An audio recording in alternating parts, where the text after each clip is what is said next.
voilà un sujet qui nous passionne et je remercie Maître Antoine Vey, avocat des rugbymen que vous connaissez, Oscar Jégou et Hugo Oradou. Bonjour. Bonjour. Et merci d'être avec nous. L'affaire évidemment a beaucoup fait parler. La justice argentine a annoncé qu'elle abandonnait les poursuites contre les deux rugbyman français, Oscar Jégou et Hugo Oradou, inculpés de viol aggravé en juillet lors d'une tournée du 15 de France. L'acte était consenti, aucun crime n'a été commis, il ne fait aucun doute qu'ils sont innocents.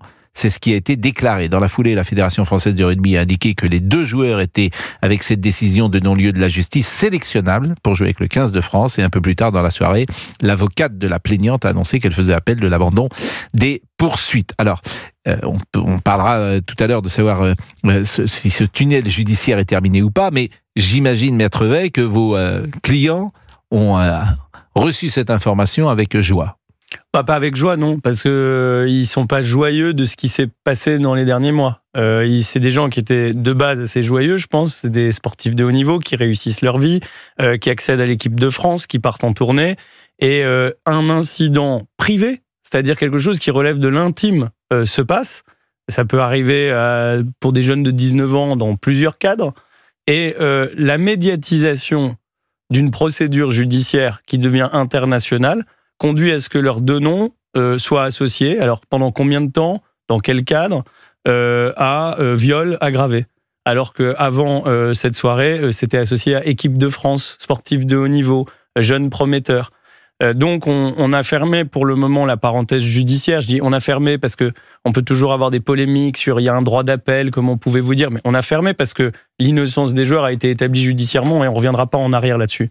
Mais ça pose quand même beaucoup de questions sur la présomption d'innocence. C'est un concept que le public ne comprend pas, les journalistes ne comprennent pas non plus, je dis, parce que la présomption d'innocence ne veut pas dire qu'on n'a pas le droit de parler d'une affaire. Elle veut dire qu'on n'a pas le droit de présenter des gens comme coupables s'ils ne le sont pas.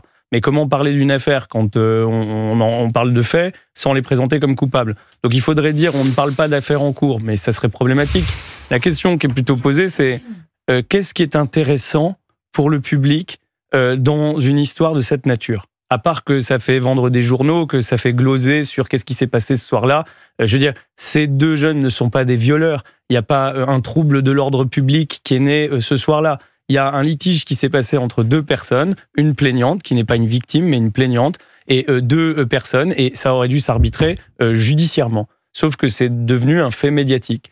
Et c'est ça qui est au centre de ce dossier, c'est-à-dire comment articuler l'information du public, qui est, je veux dire, quelque chose de cardinal dans une démocratie, avec le respect de la procédure judiciaire et aussi le respect des individus, que ce soit les plaignants, les victimes ou les accusés. Aujourd'hui, il y a un vent qui est pro-victime, et c'est tout à fait compréhensible et normal. C'est-à-dire, c'est pas parce qu'on défend des accusés qu'on est contre les victimes. Mais il est devenu tellement massif, tellement radical, que toute personne qui se trouve accusée est démolie. Démolie dans son image, démolie dans son respect. Et je dirais même, c'est encore pire parce que les personnes condamnées n'ont même plus le droit d'exister aujourd'hui. Alors qu'on avait un système et une tradition qui consistait à dire faut donner aux choses leur juste mesure. Faut être dans une procédure contradictoire, équitable. Faut pas que tout élément qui arrive dans une procédure soit immédiatement médiatisé. Faut pas que les avocats se transforment en commentateurs permanents de faits judiciaires. Donc on est dans un cadre, et cette affaire en est le symbole, qui est vacillant, qui est très dur sur les individus, que ce soit les plaignants, les victimes. Il faudrait qu'on arrive à trouver quelque chose d'apaisé, quelque chose de plus clair. Il y a des solutions, mais pour l'instant, elles ne sont pas appliquées. J'entends ce que vous dites. Pour les personnalités, je ne vois pas beaucoup de solutions à partir du moment où quelqu'un est mis en examen. Si quelqu'un n'est pas mis en examen, il y aurait la solution qu'on ne parle pas, que la presse n'a pas le droit de parler d'une plainte qui est déposée, ça, on pourrait imaginer ça. Mais à partir du moment où quelqu'un est mis en examen, je suis pas d'accord avec vous, parce que rien que le terme mise en examen, on pourrait acculturer l'opinion publique à expliquer que c'est un droit qui est donné aux gens de se défendre d'être mis en examen. Non, il y a des faits concordants quand même. La mise en examen, je crois, c'est des faits concordants. La mise en examen peut conduire, et d'ailleurs c'est le cas dans ce dossier-là. Vous voyez comment en fait on s'habitue à des choses. C'est des tendances. Vous avez dit la mise en examen des faits concordants, ça veut dire coupable. Non, j'ai pas dit coupable. Non, j'ai pas dit coupable. J'ai dit simplement des faits concordants. C'est voyez la mise en examen comme un élément précurseur d'une responsabilité. C'est une étape, c'est une étape judiciaire. C'est une étape qui, vous savez, dans une procédure en France peut durer 7 ans. Donc une personne qui est mise en examen, elle ne change pas le cours de leur vie d'ailleurs. J'entends ce que vous dites, je pense que pour les personnalités, vous aurez du mal, dis-je, à trouver une bonne solution. En revanche, sur le fond, je suis d'accord avec vous. Mais comment mettre cela en musique, c'est pas ça. En revanche, ce qui m'intéresse, est-ce que la justice argentine a considéré qu'il y avait des preuves de leur non-culpabilité? Et est-ce qu'elle s'est basée sur des preuves? Alors déjà, elle a une décision, quand on la lit, qui est extrêmement claire, radicale, et qui n'est pas une décision, comme on dit parfois, au bénéfice du doute. Et elle a pour juger, et on a eu de la chance dans ce dossier au niveau de la défense de pouvoir avoir ces éléments qu'on appelle des éléments objectifs.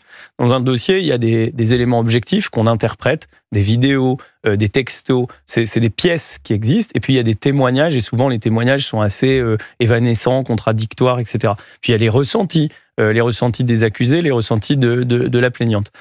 Ici, ce qu'on a eu, et on a cessé de le rappeler, c'est qu'on a 2 blocs de preuves très solides. Les vidéos, où quand on les constate, les juges, en tout cas, c'est pas mon interprétation qui compte, c'est celle des juges, disent que c'est des vidéos qui semblent exonératoires de toute violence et qui semblent exonératoires de toute contrainte. Alors, il n'y a pas de vidéo dans la chambre, mais il y a une vidéo juste avant, une vidéo juste après, qui ne semble pas coller au récit de la plaignante. Ensuite, il y a des conversations téléphoniques, des textos et une conversation téléphonique qui sont aussi interprétées dans le sens où cette plaignante, alors on dira après, a une tendance pathologique à la victimisation. Pourquoi ? Parce qu'elle semble avoir été conditionnée pour passer du statut d'une personne qui a une relation consentie à une personne qui est victime. Et elle a été effectivement conditionnée. Un des éléments dans la conversation, parce que pour une fois, et merci, on a le temps, c'est que on lui dit, avant même qu'elle se plaigne de quoi que ce soit, tu devrais aller voir Natacha. Et Natacha, c'est l'avocate. Et cette avocate va effectivement la conditionner, parce que c'est ce qui se passe. Il y a un récit qui est évolutif, ça c'est l'expert psychiatre qui le dit, qui s'adapte à toutes les réalités et qui exploite une tendance pathologique à la victimisation. Donc ça pose problème. Au-delà de ces conversations, il y a des expertises qui sont conduites. Il y en a une qui est très importante et qui est arrivée tôt dans le dossier, c'est l'expertise médico-légale. Et alors là, vous voyez, c'est le cirque médiatique, parce que personne en France n'a eu accès à l'expertise médico-légale. Elle est restée dans le dossier argentin. Et puis deuxièmement, elle est compliquée à interpréter. Mais qu'est-ce qu'elle dit en substance ? Elle dit il y a des marques. Ça ne veut pas dire des blessures, ça ne veut pas dire des coups, ça ne veut pas dire des morsures, des marques. Et ces marques, elles sont interprétées dans le sens clair d'une absence de violence caractérisée. Ça ne veut pas dire qu'on peut dire qu'il n'y en a pas eu. Ça veut dire que ces éléments établissent l'innocence des 2 joueurs. Restez avec nous, bien sûr, parce qu'il est 11h57 et on doit marquer une pause et puis écouter le flash. Mais c'est passionnant de vous écouter. Et c'est vrai que cette société, parfois, nous fait peur parce que... alors, est-ce que ça peut arriver à n'importe qui d'entre nous d'être comme ça plongé dans une histoire dans laquelle il serait mis en difficulté sans preuve? On l'a vu, d'ailleurs, dans l'affaire Rugia également. Il y a beaucoup d'avocats qui ont pris la parole. C'est un débat qui nous intéresse. À tout de suite.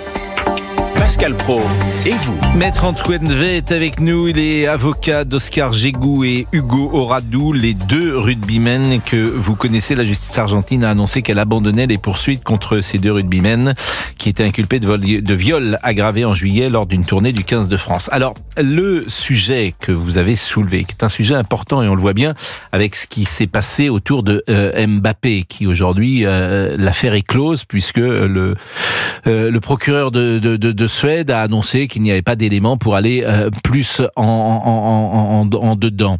Le sujet que vous soulevez, comment la presse, et qui influence forcément l'opinion publique, doit-elle traiter une affaire qui généralement concerne quand même une personnalité?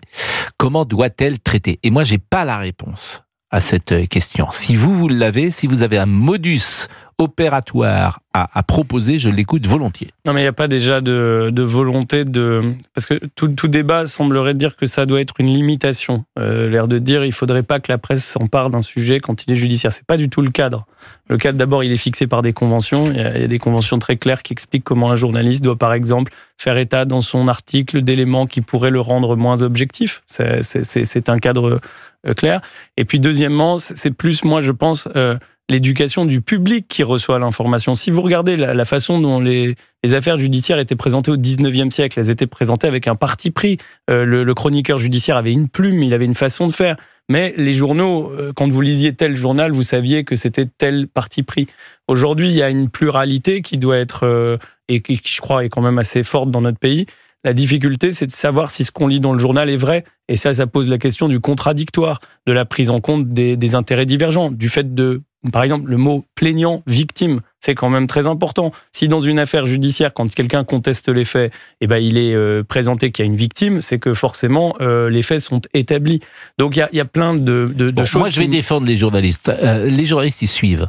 Dans l'affaire, par exemple, de Suède, c'est pas les journalistes qui sortent l'affaire. C'est parce que il y a le procureur de la République de Suède qui, effectivement, ah oui. Non, mais ça, j'en sais rien. Je sais pas d'où vient l'information. Mais l'information, elle vient toujours de l'institution. En Argentine, elle vient pas toujours de l'institution, pas du tout.